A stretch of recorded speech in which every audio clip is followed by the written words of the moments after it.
Baik, bismillahirrahmanirrahim. Assalamualaikum warahmatullahi wabarakatuh. Kita ketemu lagi di pertemuan mata kuliah kewirausahaan tentunya. Kita akan membahas tentang materi bisnis model Canva dan Lean Canva, di mana bentuk dua Canva ini tentulah sangat berbeda peruntukannya ya. Tentunya ibaratkan sebagai mahasiswa kita lagi belajar kewirausahaan harus bisa memahami di antara dua model ini. Kita mulai dengan BMC, di mana si BMC ini dikembangkan oleh Alexander Osterwalder bersama timnya dalam bukunya yang berjudul Business Model Generation yang diterbitkan pada tahun 2010. BMC ini dijadikan alat visual yang sangat populer ya untuk merancang, memvalidasi dan menganalisis model bisnis suatu perusahaan. Di mana si BMC ini terdiri dari 9 blok bangunan utama yang mencangkup berbagai aspek bisnis seperti segmen pelanggan ya, terus nilai proporsi, terus saluran distribusi serta aliran pendapatan. Tujuannya adalah untuk memudahkan perusahaan ya untuk memetakan strategi bisnis mereka secara lebih efektif dan komprehensif. Kita bisa lihat dari latar belakang pengembangan BMC ini, di mana latar belakang dalam pengembangan BMC ini ditujukan untuk perusahaan, di mana si usaha itu sudah berjalan dan struggle, ya. Dia membutuhkan kebutuhan perusahaan untuk adaptasi dengan cepat terhadap fenomena perubahan dunia saat ini. Dengan dunia bisnis yang semakin dinamis, banyak perusahaan merasa perlu menyederhanakan dan menyusun model bisnis secara fleksibel. Terus adanya pergeseran tren dari dokumen bisnis yang kompleks, di mana si BMC membantu perusahaan menghindari proses pembuatan bisnis plan yang memakan waktu lama dan sulit dipahami. Serta latar belakang yang lainnya itu kecocokan untuk bisnis inovatif, di mana bisnis startup atau bisnis berbasis teknologi memanfaatkan BMC untuk literasi model bisnis yang lebih cepat. Sedangkan Lean Canva diperkenalkan oleh As Maurya pada tahun 2012 sebagai adaptasi dari BMC yang lebih sesuai untuk kebutuhan startup ya, bukan perusahaan tapi startup gitu yang baru memulai usaha. Di mana tujuan utamanya adalah membantu startup dan bisnis berbasis inovasi untuk fokus pada solusi ya, tentunya yang valid ya dan sesuai dengan kebutuhan pasar. Berbeda dengan BMC, Lean Canva lebih berorientasi pada masalah yang harus diselesaikan dan peluang solusi daripada hanya menggambarkan proses bisnis yang ada aja. Terus Lean Canva ini terbentuk oleh blok-blok utama. Pertama itu problem ya atau masalah, di mana masalah ini harus fokus pada tantangan utama pelanggan. Contoh misalkan dengan pencetusan ada ide tentang virtual kebugaran atau fit life ya. Masalahnya itu harus jelas ya dan bisa dijelaskan.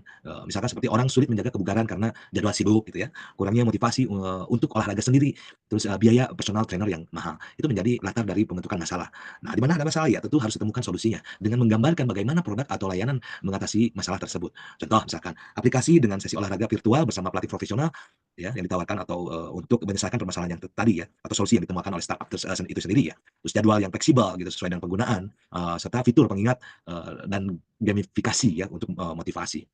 Terus seterusnya adalah key metric ya, di mana key metric ini adalah sebuah indikator penting yang menentukan keberhasilan bisnis. Contoh misalkan jumlah unduhan aplikasi, durasi frekuensi sesi olahraga, retensi penggunaan bulanan ya, atau monthly activity user ya. Yang seterusnya adalah unique value proposition, di mana suatu keunikan atas nilai yang ditawarkan kepada pelanggan itu harus tercantum juga ya. Misalkan personal trainer di genggaman tangan Anda gitu ya. Solusi kebugaran fleksibel, terjangkau dan menyenangkan. Misalkan itu udah ada uniknya ya atau nilai yang ditawarkan kepada konsumen secara unik gitu ya. Seterusnya adalah customer segment, di mana customer segment ini mensegmentasi target pelanggan gitu ya. Contoh misalkan profesional dengan jadwal yang sibuk gitu ya, atau mungkin pelajar dan mahasiswa gitu ya, atau mungkin lagi pemula yang ingin memulai olahraga ringan. Seterusnya yang lainnya adalah blog channel, di mana blog channel ini memiliki saluran distribusi atau komunikasi ya, yang diharapkan sama seperti yang dilakukan channel dalam BMC tersebut. Misalkan sama kita ibaratkan disalurkan dengan media sosial gitu ya, sebagai alat interaksi kita dengan konsumen gitu, atau mungkin dengan iklan digital gitu ya. Terus kolaborasi ya, misalkan dengan influencer kebugaran gitu. Itu yang diharapkan ya diisi dalam channel gitu. Yang seterusnya itu adalah cost structure, di mana cost structure ini merupakan sebuah struktur biaya yang diperlukan dalam pencetusan ide ini. Contoh misalkan biaya pengembangan aplikasi, gaji kebugaran virtual, atau mungkin biaya pemasaran dan promosi.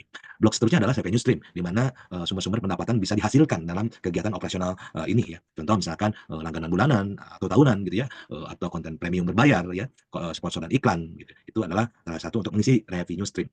Yang terakhir yaitu unfair advantage ya, di mana keunggulan kompetitif yang sulit ditiru pesaing ya, yang kita harus masukkan ke dalam unfair advantage, yaitu seperti pelatihan bersertifikasi dengan jadwal fleksibel gitu ya. Terus misalkan seperti fitur gamifikasi yang mendorong kebiasaan sehat gitu ya. Nah, dengan dengan dengan adanya seperti itu, tentunya bisa kita lihat perbedaannya ya antara Lean Canva dan BMC, di mana Lean Canva ini lebih cocok untuk startup gitu ya karena berfokus kepada validasi kecepatan gitu ya. Sedangkan BMC ini lebih cocok untuk perusahaan yang sudah mapan karena mencakup lebih banyak elemen yang berkaitan dengan proses bisnis. Eh, Sekian penjelasan dari saya tentang BMC dan Lean Canva. Semoga informasi ini bermanfaat buat para mahasiswa semuanya. Akhirul kalam, saya ucapkan terima kasih. Assalamualaikum warahmatullahi wabarakatuh.